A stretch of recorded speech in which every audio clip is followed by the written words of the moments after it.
Continuamos conversando con el ingeniero Guillermo Carando, Junior Espinosa. Sí, don Guillermo, yo he dicho que situaciones excepcionales, medidas excepcionales, y el país está viviendo desde hace ya 2 años una situación excepcional, producto por un lado de la pandemia y el tema de los combustibles, que no cede, y las implicaciones que tiene.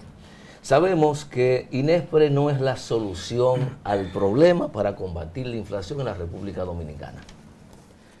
Yo he estado insistiendo en la posibilidad, y no sé si eso es técnicamente posible, lo reconozco, que el gobierno pudiera convocar a los sectores productivos nacionales, a los comerciantes, a los importadores, a los exportadores, a los fines de buscar la forma de que protejamos la familia dominicana, garantizando una canasta básica transitoria, que el Estado se comprometa que 15, 20, 30 productos no van a sufrir alteraciones desproporcionadas de precio para garantizar la accesibilidad alimenticia. ¿Eso es posible? Yo creo que sí, y siempre he postulado por eso, en el sentido, incluso en estos días he estado recordando mucho esta situación. Nosotros tenemos 55, 56 años de democracia.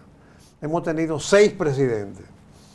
Con relación a años aislados, que una sequía, por causa de una sequía, por causa del aumento de los precios del petróleo en los 70, en los 60 fue que hubo la sequía, que la guerra de Irak en los 80, 90, que la crisis hipotecaria financiera, la pandemia ahora.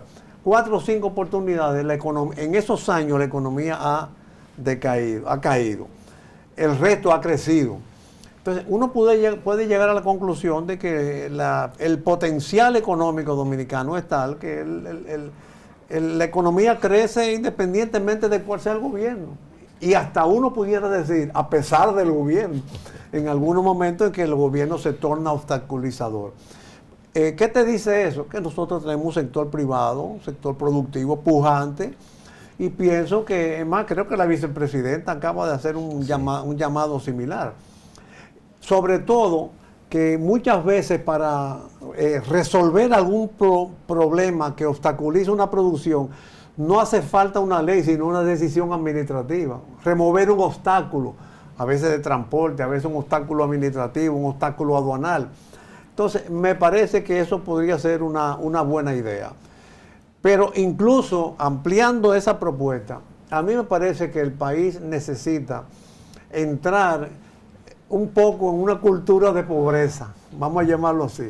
Nosotros tenemos muchos años que nos han insuflado la convicción de que este es un país que ha crecido, incluso es verdad, en los indicadores mundiales y en los criterios para otorgar préstamos a países más necesitados, ya los organismos nos separan de eso. Pero eso ha como creado una conciencia de que estamos viviendo por encima de nuestras posibilidades. Y me parece que la pandemia, que todavía no nos hemos resarcido por completo, y esta situación de ahora brinda una oportunidad excelente para advertir que tenemos que vivir con más comedimiento, con más austeridad, comenzando por el propio gobierno, por supuesto, y transmitir una conducta, por ejemplo, que se refleja en el consumo de combustible. Aquí para cualquier cosa todo el mundo tiene su carro porque el sistema de transporte es malo, el colectivo es malo, lo reconozco, pero también nos movilizamos con una facilidad como si fuéramos un país. Aquí no se nota como un espíritu de que la electricidad va a subir porque viene la guerra o porque vamos a tener que ordenar nuestra conducta de vida, como de hecho la ordenamos en la pandemia, porque en la pandemia dimos demostraciones de que estábamos dispuestos a sacrificarnos para poder seguir viviendo y ofreciendo el servicio que necesita. Y entonces pienso que se podría convocar algo más amplio, pero claro, el gobierno tiene que dar ejemplo de eso, para convocar de que se necesita vivir con más comedimiento, para hacer frente a una eventual situación que está en agenda. Pero fíjese, es una buena reflexión. Aquí ciertamente, en términos individuales, se compite por el tamaño del vehículo, por la forma de vestir y hasta de vivir. Y los gobiernos promueven eso porque también andan en gran vehículos yo no lo he visto en Francia, ni siquiera. Usted se para en una esquina francesa y no encuentra el vehículo del tamaño de bueno, eso es porque dicen que somos ricos todos. Con la cantidad de jipetas, y comenzando por mí, que tengo una jipeta, ¿no? La cantidad de jipetas que hay aquí en comparación es contradictorio con el nivel de crecimiento económico. Tú ves las películas europeas y son carritos pequeños que incluso dan la vuelta en una calle, pero una jipeta no puede. Ocupan mucho espacio de estacionamiento, ocupan mucho espacio en los tapones, a veces donde... Hoy salen caras. Además de no que solo salen caras, sino tenerlas. Caras y consumen mucho. Claro que incluso ahí entra también la necesidad del control del tráfico de ilegalidades. Porque una persona, bueno, está bien, si tú puedes comprarla con dinero de donde sea, cómprala. Pero esa persona va a demandar combustible que le está costando al país y que además transmite una cultura hacia los demás. Hay un fenómeno de ostentación. Es como he oído con frecuencia, bueno, lo que la gente quiere es aparentar, no ser. Y eso, por supuesto, entra en una transformación de vida que me parece que es un momento propicio para no terminar en algo peor. Porque, óyeme, nada más hay que leer los libros y ver las películas de lo que era la guerra, que no carecían de productos, no se podían alimentar, no había agua, no había ropa, tú tenías que estar tomándole, por ejemplo, a los soldados que mataron la ropa para ponértela tú. Entonces, creo que ojalá y las cosas no lleguen a ese tipo, a ese nivel, pero por si llegan, mejor es estar preparado. Claro. Bueno. Entonces, don Guillermo, si usted tuviera que hacer, ¿verdad? 3, 4 recomendaciones de esas que ha escrito, ¿cuáles serían las prioritarias para tomar en cuenta? Para mí, la primera es la que te he planteado sobre los combustibles. Hay que congelar los impuestos de los combustibles y liberar el margen de comercialización y no tener que asumirlo como parte del precio y, si es posible, dejar de fijar el precio para que sea la competencia la que actúe. Y, por supuesto, el Estado vigilar, porque el Estado no puede nunca abandonar su función de vigilancia. Segundo, volcar al campo. O sea, preocuparse, atender, a ver qué es lo que, remover todos los obstáculos institucionales que impiden que la agricultura sea más considerada, tenga una prioridad. Tú hablabas ahorita de que el turismo y la agricultura. El turismo es un mercado para la agricultura. Dice el amigo Bienvenido Álvarez Vega con frecuencia que aquí hay 3 mercados agrícolas: el de los dominicanos, el de los haitianos y el de los turistas. Porque qué bueno que el turismo crece, pero si el turismo crece y consume lechosa, leche, huevo, gallina, piña, naranja, y lo abastece el campo, también el campo crece. Y así sucesivamente. Esto que te hablé de inducir una cultura de comedimiento, de una cultura de austeridad en el modo de vida, revisar el sistema de transporte, seguir apoyando la masificación y las regulaciones del tráfico. El tráfico, que es distinto al transporte. El transporte es el vehículo, aunque los vehículos que los dominicanos se mueven. El tráfico son las rutas, los tapones. Oye, venir aquí de mi casa, eso fueron 45 minutos. Que yo de cualquier punto es difícil moverse. Sí, claro. Y sobre todo cuando tú no estás acostumbrado a una ruta habitual, porque me imagino que ya ustedes tienen el truquito. Llegamos siempre corriendo sobre la hora. Entonces creo que eso es importante. Y finalmente hay algo que a mí me parece que no está en agenda y que no tiene efectos inmediatos, pero que hay que comenzarlo a hacer un día, que es un poco cómo reordenamos el territorio. Por ejemplo, aquí hay el territorio y los horarios. Aquí hay una costumbre de todos los comercios hablen a la misma hora. Eso genera demanda pico, dar flexibilidad, favorecer, por ejemplo, la reducción de los horarios o de los días de trabajo presenciales. Y lo más complicado, pero que si tú transmites ese mensaje, comienza a cosecharse con más rapidez de lo que tú supones, reordenar el territorio. Aquí hay gente que trabaja en Herrera y vive en Los Minas. Eso es una fricción espacial enorme.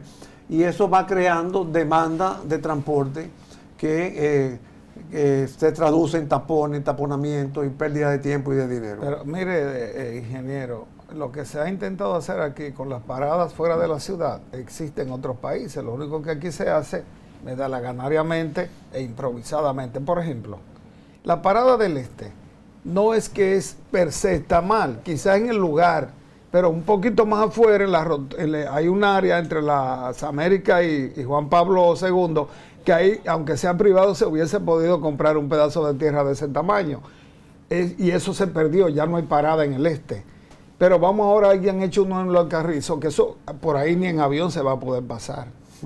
Oiga bien, con una desembocadura de tren, de guaguas, de carro y de cosas estas elevadas, o teleféricos. Sí, entonces dígame, aquí se improvisa mucho.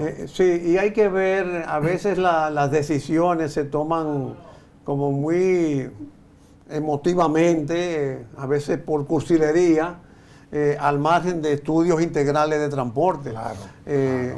Por ejemplo, Santo Domingo es una ciudad de gran extensión este-oeste, menor que la de norte-sur, pero las soluciones mayores entonces son a veces contrarias a la que se pueden, a la que se deberían implementar. Le agradecemos mucho su visita. Mira, antes de despedirlo, vamos a dejar para el final un mensaje del doctor Salvador Ramos sobre el discurso del presidente Luis Abinader para este domingo, y entonces agradecer al ingeniero Guillermo Carán el haber estado con nosotros, Junior Espinosa, y bueno, nos vemos en una próxima entrega de Sobre los Hechos. Gracias, ingeniero. Gracias a ustedes. Nos vemos.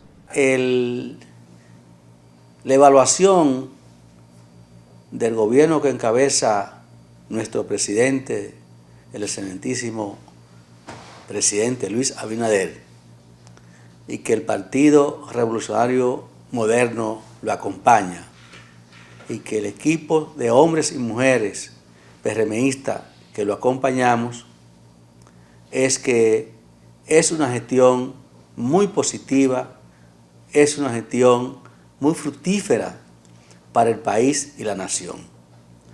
Porque si observamos la situación, las coyunturas que le ha tocado dirigir a nuestro presidente y a nuestro gobierno, es una coyuntura, es una situación muy difícil.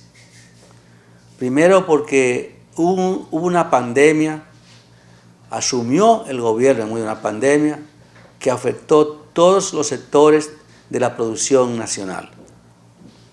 Segundo, porque abordados o saliendo de las crisis, nos enfrentamos a lo que es la crisis entre Ucrania y Rusia, que también ha afectado los precios de los combustibles y algunos fletes de tránsito mundial. Esta situación nos dice a nosotros que la hemos superado, que hemos logrado, el presidente y el equipo de gobierno, conducir el barco por ruta segura y a puerto seguro, porque ha logrado mantener una estabilidad cambiaria. Y cómo salimos airosos, que hoy podemos decir que ya nosotros levantamos las medidas que tenían que ver con el COVID, las medidas sanitarias, es un éxito, porque todavía hay muchos países que están luchando contra el COVID y con algunas medidas de seguridad sanitaria. Pero si nos vamos a la educación, el presidente manejó mediante la crisis la educación. Manejó una educación de calidad virtual, hizo los esfuerzos, el ministro de Educación y todo para que esta educación funcionara, y ha operado y no se ha suspendido, ha aumentado la calidad. En el sector agrícola del país, aquí ha habido abundancia de productos, aquí no ha habido escasez de ningún rublo de consumo que provenga del campo, y no hemos tenido que tener ningún tipo de exportación de productos que realmente nosotros necesitamos para mantener la canasta familiar estable y asequible a todo el mundo. Si observamos también cómo nosotros hemos trabajado en el turismo, el presidente ha mantenido las industrias, la producción del turismo, y se ha animado, se ha reactivado el turismo en nuestro país. Hemos enfrentado con gallardía el tema de la delincuencia, la seguridad pública. Y podemos observar que esto ha disminuido. No vamos a decir que se ha desaparecido, porque son males estructurales, son males sociales que van a afectar este gobierno y el que viene. Pero sí, la seguridad pública, la seguridad ciudadana, se ha observado cómo nosotros la hemos trabajado y el señor presidente de la República. Pero el transporte, el presidente en el año y medio que tiene de gestión ha iniciado centenares de obras a través viales, de tránsitos, construcciones.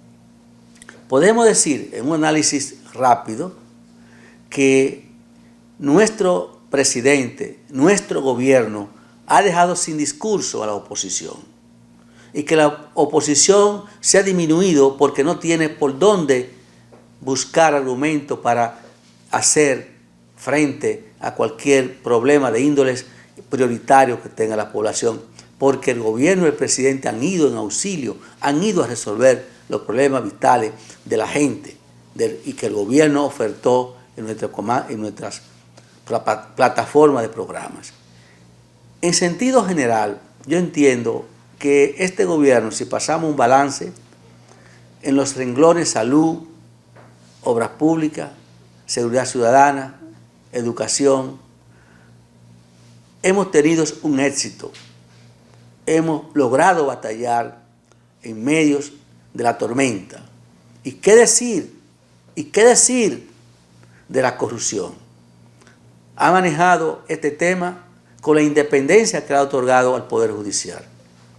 Y es el poder, el sector del Ministerio Público y la justicia los que han decidido la suerte de aquellos que administraron las cosas públicas y que de una u otra forma lo hicieron de manera dolosa, de manera dañina para el crecimiento y desarrollo de nuestro país.